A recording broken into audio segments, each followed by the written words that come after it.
السلام علیکم ورحمۃ اللہ۔ ناظرین، ایک سوال میرے ذہن میں پیدا ہوتا ہے جب بھی میں تحریک پاکستان کو پڑھتا ہوں کہ متحدہ ہندوستان میں کروڑوں مسلمان وہ تھے جو انگلش کی زبان نہیں سمجھتے تھے، کیونکہ بابا جی محمد علی جناح رحمۃ اللہ علیہ ان کی زیادہ تقریریں ہوتی ہی انگلش میں تھیں۔ تو آپ نے بھی کبھی سوچا ہے کہ وہ کروڑوں لوگ جو انگلش نہیں جانتے تھے، سادے لوگ، اردو بھی صحیح طریقے سے بولنے والے نہیں تھے، لیکن وہ لوگ بابا جی محمد علی جناح کی ہاں میں ہاں ملاتے، اور جب وہ سٹیج پر تشریف لاتے، وہ جو بھی گفتگو کر رہے ہوتے، نیچے جن کو نہیں بھی سمجھ آ رہی ہوتی، وہ بھی سر مارتے تھے کہ یہ جو کہہ رہے ہیں وہ صحیح کہہ رہے ہیں۔ آپ کا کیا خیال ہے، اس کی وجہ کیا ہو سکتی ہے؟ کیا صرف قائد اعظم محمد علی جناح کی زبردست تقریریں، ان کی آواز، ان کی پرسنالٹی، کیا چیزیں تھیں؟ جہاں تک مجھے سمجھ آئی ہے وہ ان کا موقف تھا، وہ ان کا نظریہ تھا، جس میں بنیادی طور پر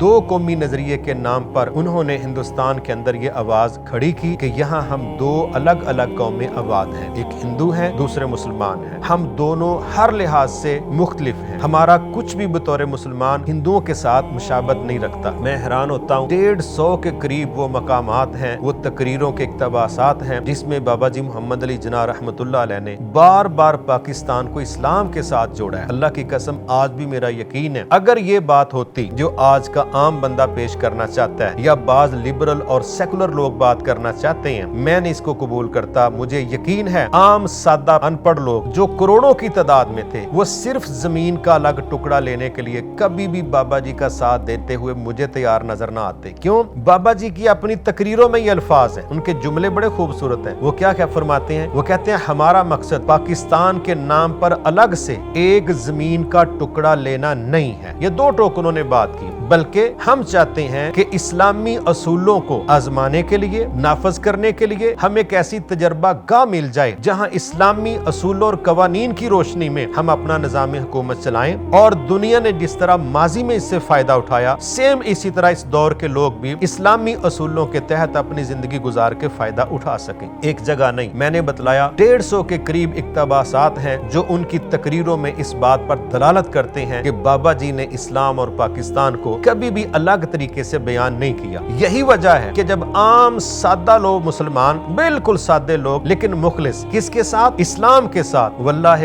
وہ لوگ بابا جی کے ساتھ اس بنیاد پر کھڑے ہوئے تھے کہ بابا جی کہہ رہے ہیں ہم ایک ایسا ملک لینا چاہتے ہیں جس میں اسلام کے اصولوں کے مطابق ہم زندگی گزاریں، نہ ہم ہندوؤں کے ماتحت رہنا چاہتے ہیں، نہ ہندوؤں کے ساتھ رہنا چاہتے ہیں، نہ انگریزوں کے ماتحت رہنا چاہتے ہیں۔ مجھے تو اس بات کی سمجھ آئی ہے کہ بابا جی کے ساتھ کروڑوں لوگوں کا والہانہ جو لگاؤ تھا، اس کی سنگل وجہ اسلام کی سوچ تھی، ورنہ واللہ نہ وہ کروڑوں لوگ ہجرتوں کے لیے تیار ہو سکتے تھے، نہ وہ کروڑوں لوگ کانگریس کو چھوڑنے کے لیے تیار تھے، نہ وہ کروڑوں لوگ اپنے مکان، اپنی پراپرٹی اس کو ختم کرنے کے لیے تیار تھے، صرف اس لیے کہ وہاں سے زمینیں چھوڑ کے جائیں گے تو پاکستان کے نام پر ہمیں ڈبل مل جائیں گے۔ نہیں، میں بالکل اس پر اعتماد نہیں کرتا۔ میرا یقین ہے کہ بابا جی نے، اور جس طرح علامہ اقبال رحمۃ اللہ علیہ نے خطبہ الی عباد میں جو پاکستان کے نام پر الگ وطن کا تصور پیش کیا، اور 23 مارچ 1940 قرارداد پاکستان، قرارداد لاہور کے نام سے جو سارے کا سارا سٹرکچر پیش کیا گیا ہے، اس میں اسلام کو مائنس نہیں کیا گیا بلکہ اسلام کی بنیاد پر لوگوں کو جمع کیا گیا۔ اس وجہ سے کروڑوں لوگوں نے نہ صرف ہجرت کر کے اس جگہ پر تشریف لانے کی خواہش کی کہ ہمیں اسلام کے لیے ملک مل رہا ہے، بلکہ اسی طرح کروڑوں لوگوں نے ادھر رہتے ہوئے اس بنیاد پر کہ اسلام کے نام سے الگ ملک بن رہا ہے، انہوں نے بابا جی کا ساتھ دیا۔ لیکن میں حیران ہوتا ہوں اس بات پر، مجھے بڑا دکھ ہوتا ہے اس وقت کہ جب ہم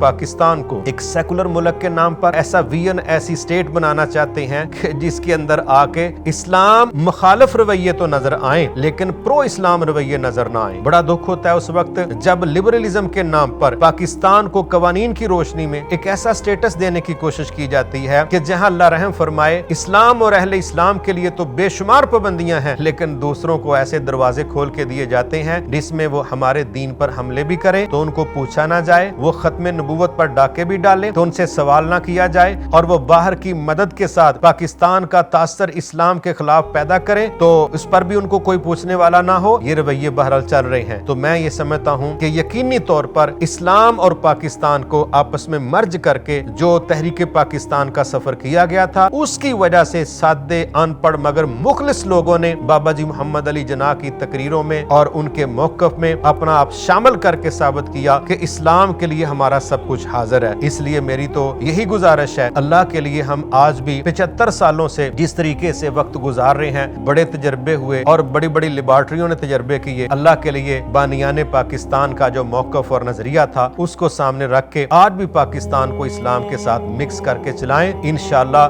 جو اس کی بنیادوں میں اخلاص تھا اس کو چلانے میں وہی اخلاص ہوگا، تو میں یقین سے کہہ سکتا ہوں کہ پوری دنیا میں انشاءاللہ اس کا کوئی مقابلہ نہیں کر سکے گا۔